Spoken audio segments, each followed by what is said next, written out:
Hello, welcome back to my channel. So right now I am going to be recapping 90 Day Fiancé Season 8, Episode 7, You So Bad Boy. Obviously, if it's in reference to Brandon. First up, we have Brandon and Julia.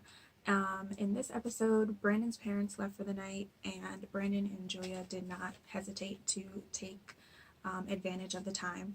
They were very comfortable in their own skin and like stripping down naked in front of the crew, and I guess to that I say to each their own. Of course, the next day, Ron and Betty came back and they had to find an issue with something that they were doing. This time it was the state of the hot tub. Apparently, the water was cloudy and it needed to be drained, according to what Betty said. Brandon said he didn't find an issue with it, and then there was an issue with like a flap wasn't perfectly placed, and Brandon tried to blame it on the wind, and she was like, no, that's not, you know how we take care of the hot tub. I'm gonna insert a picture of what exactly the issue was. I didn't get it, but with Betty, she finds something to complain about all the time. Also, Betty was saying that they shouldn't be getting into the hot tub with clothes on, and Julia was completely confused because she's like, you want us in the hot tub naked, but yet we can't sleep in the same room. What is the line? Like, it's kind of blurred at this point. And I get what she was saying. It's like, what you're worried about us doing in the same room, you're okay with us doing it in the hot tub? It didn't make any sense. And then later on, sorry if I look down, I'm looking at my notes. Later on, Brandon's Father Ron, was upset at the fact that Brandon was not up early helping to take care of the sheep, pigs, goats, doggies, whatever life is on the farm. His father was upset that Brandon was not available to do this. And at one point, his dad's like, I better not catch him in Julia's room with that tea. And it was like perfect editing, cut to Brandon making tea for Julia and going into her room. I just thought that was like great editing. But I do not understand this whole farm business. In my mind, I'm thinking eventually Brandon and Julia are going to move off of the farm and get their own place. And I think the timeline is that they may have like 60 more days until they get married. Why aren't you implementing the plan of when they leave now? Obviously, you're going to have to either hire someone or get up and do it yourself. Start doing that. When Brandon leaves, I can't see him still coming back to the farm to take care of the chores. Put a plan in place now. And then his father is getting so angry about the situation, saying that, Brandon's doing this, he's not taking his responsibilities seriously. Sir, this is your farm. And Brandon keeps saying in the confessionals that he doesn't want the farm. Well, he's going to have to communicate that eventually, because it seems like Ron and Betty seem to think that he's taking over one day. And then another thing, Brandon seems to have left out a few things before Julia came. He didn't tell her that what his financial status was. And I'm wondering, did he ever tell her that she was expected to kind of take on the chores of the farm? Was that ever, I'm assuming she knew that he lived on a farm. I don't think that she realized the extent of what needed to be done on the farm. That is definitely something that he should have prepared her for. And then towards the end of the episode, Julia actually got up late. I mean, not late, sorry. She got up on time at 7 a.m. Everyone was about to get chores done. And Father Ron, made this little comment like, it's 7 a.m. and he made a comment to Julia like, oh, you slept in late. Sir, this was not her life. Her life was a nightlife. She was used to being out late, and then sleeping during the day. And then you expect her to automatically adjust to this new life. This is not what she signed up for. She did not sign up to be a farmhand. And I made a comment that this is why they put him on Farmers Only. They really wanted Brandon to be with someone that was, into farm life, who would help him on the farm, the whole generational thing. They're like, oh, we want you to take over the farm one day, and then our grandkids can take care of the farm. They really wanted a farmhand for Brandon, and that is exactly why I believe they put him on Farmers Only. They wanted that lifestyle. And then another issue that I had with this episode, specifically with Julia, getting up and helping, was after Ron's little comment about her sleeping in late, her and Betty went to go feed the sheep, and Julia is the one feeding the sheep, and Betty just has her coffee cup in hand just watching her. That really irritates me, that your whole thing is she's not helping, and then we cut to a clip of you not helping her either. I mean, I completely understand her frustrations. It's like, this was not what I signed up for. She's literally a farmhand, a helper. It's like, have her go feed the cute doggies or put the crickets in the trash or something. You have her out here feeding pigs, getting dirty. This is not what she signed up for. Okay, another thing that I forgot to mention with Brandon and Julia was at one point, his parents had sat down with him and Julia and was like, this isn't working, you're forgetting your responsibility. I briefly mentioned that in the clip before, but specifically in this clip, his dad said something, and I'm gonna write down what I wrote. Well, first, Julia said, I came here to marry you. I didn't come here to take care of your stuff, which I feel like perfectly sums up what she's been currently doing. She's taking care of the farm. She's like, I didn't come here for this. You didn't tell me this was going to be life. I don't want it anymore. But then his father says, when you get married, you have to take care of your wife. And I'm like, Father Ron, isn't that what he's doing? He's getting up early. He's making tea and biscuits or toast, tea and toast, whatever, for Julia. He's going into her room, spending some time with him. He's doing exactly what you want him to do. It's just that he's not doing it in the way that you want him to. It's like, pick a side. You can't have it both ways. Either you want him to take care of his wife or you want him to take care of the farm. I mean, I don't understand it. It's like they just want to argue for argument's sake. It's your farm. Hire someone to take care of the farm if Brandon doesn't want to do it anymore. Okay? Do something, because what you're doing ain't working. Okay, so next up we have Rebecca and Zied, and this is, I believe, Zied's like second day here. I think the night before, he had just arrived and had dinner with Rebecca's daughter and future son-in-law, and then this is his second day here. He's having a hard time, and I completely understand. You are used to a way of life. I believe he's about 27. I might be wrong. Late 20s. But when you are used to a way of life and then you come to a new place and everything is changed. I mean, everything. Nothing is similar. It's going to take you some time to adjust. He also is very close to his family, and now his family isn't here. That is definitely something to adjust to. So I don't know if Rebecca's comments about him second guessing are actually true. I think he just needs time to adjust to this new way of life. Also, I am very sick and tired of these partners when their significant others land in the US, they do not take time off of work. At least some of them do, but like specifically with Rebecca, it's like the next day she had to go to work. He just landed.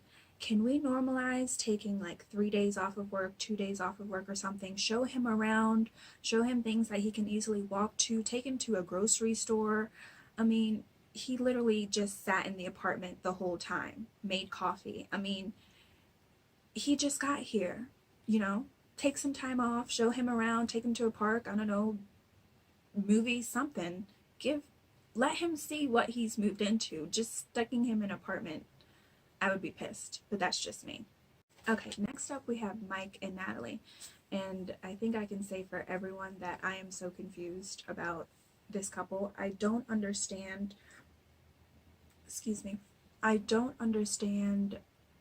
why she still came, I guess is my question. I think when we see this episode, there are 68 days left to wed, and still no thoughts on the marriage, or even getting married, the wedding, nothing. I mean, all we keep seeing is it cuts to Mike in a confessional being like, we need to talk about it, we need to discuss it, we need to figure it out. And then a couple days go by and it's the same confessional. We need to discuss it, we need to talk about it, we need to figure it out. And I'm like, are you not talking during the day? I mean, I know he has work and stuff, but it's like, are you not discussing anything? It just seems like they are never talking about the wedding. So I put a note here.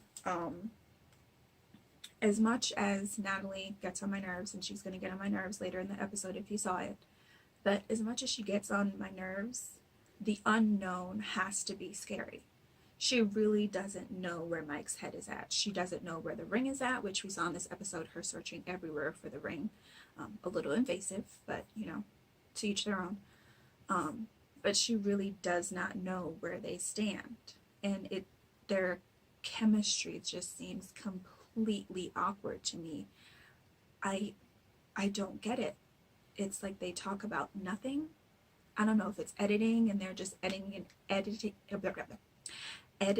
out, you know, the romantic parts and the parts that are cute or whatever, but they seem like they just don't mesh at all. I don't understand their relationship. And then later on in the episode, we cut to the fight. That was very uncomfortable to watch. She was calling him low class, saying he was married to someone that was low class.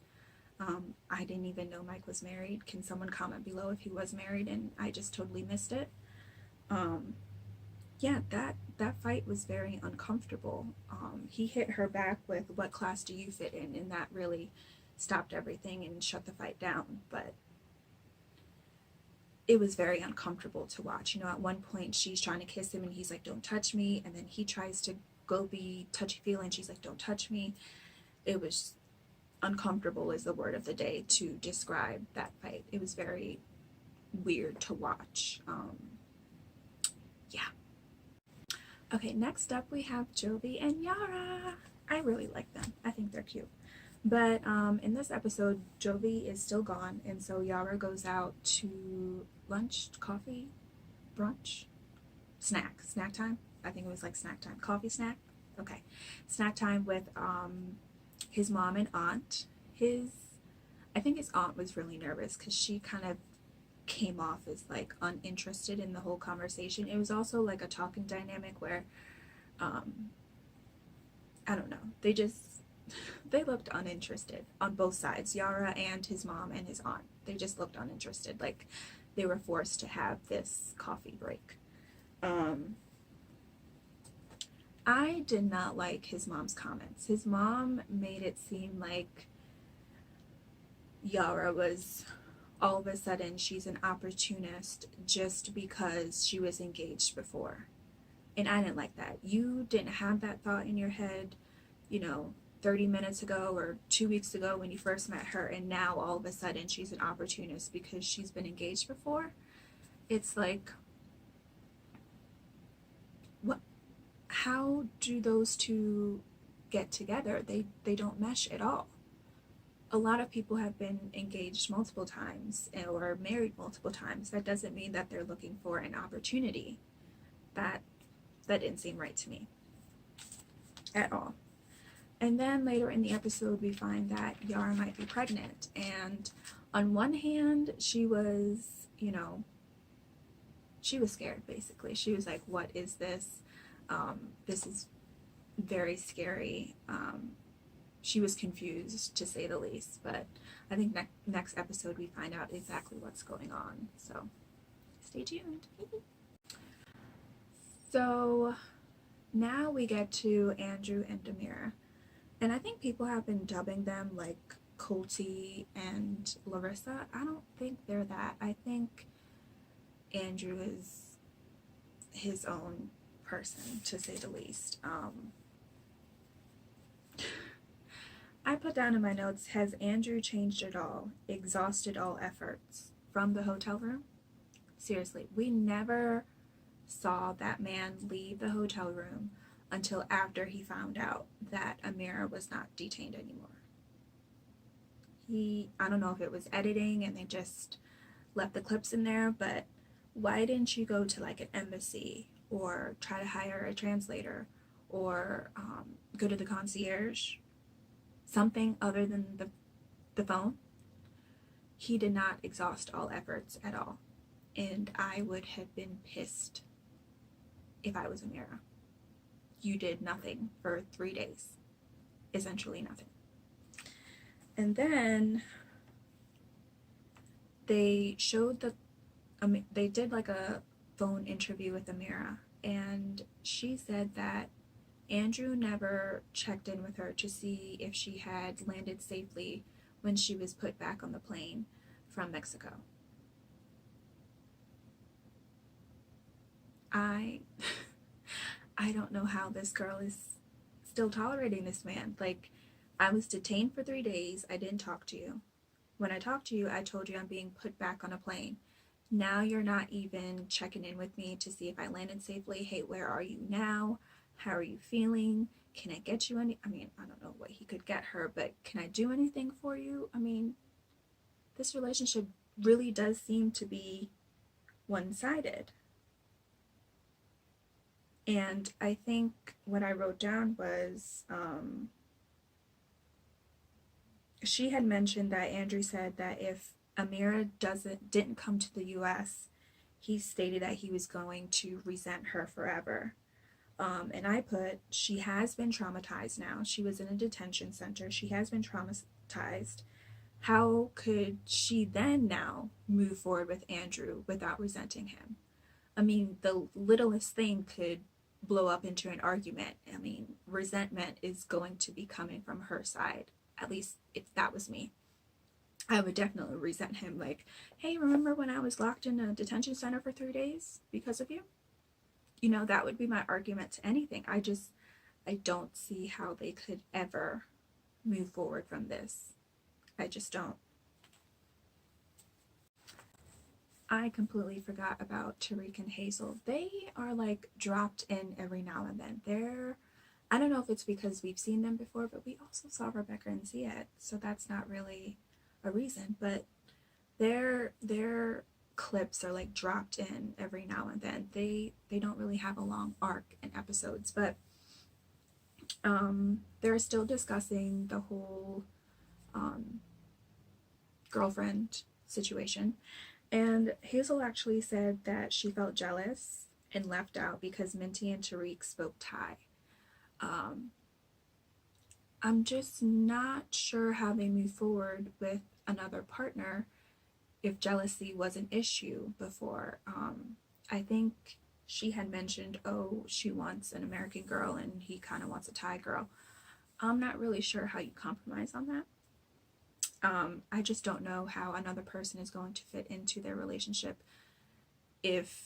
especially if jealousy is going to be an issue. That's going to be a hard one to navigate. So I guess we'll keep watching to see. So that is the end of my recap for episode 7.